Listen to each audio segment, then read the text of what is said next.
What sort of records do I need to keep with regards to my own home? Because if I sell my home in 10 years, 15 years, what sort of records do I need to keep for tax purposes? And then also for rental real estate.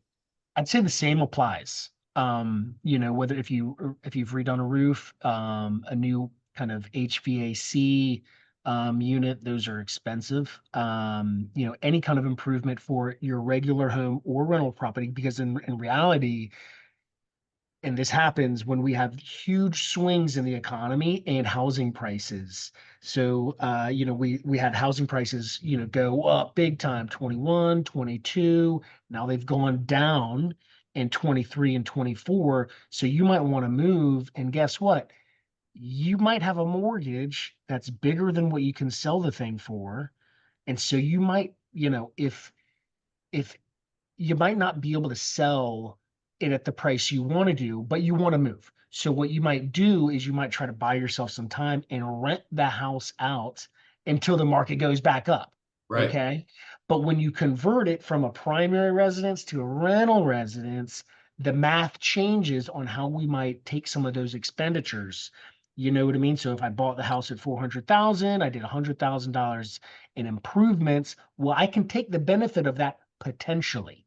There's a whole bunch of other calculations of then converting to a rental that we don't need to get into, but suffice to say, keep records of both, of primary home and rental home, because you might not anticipate what you might do with that house eventually.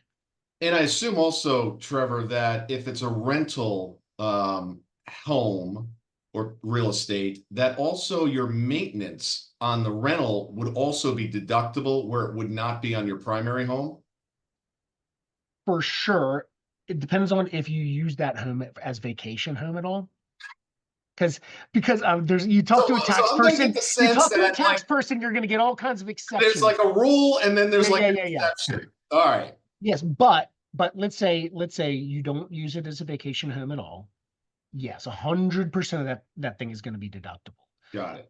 Either way, you're going to keep the receipts because let's say you use the home for 30 days, 60 days, a still large percentage of that expenditure, there's maintenance, internet, utilities is going to be deductible. And we take that information, we do the calculations behind the scenes, but that's what we're going to want to help maximize those deductions either way. Nice. Love it. If you need guidance, we're just a call away.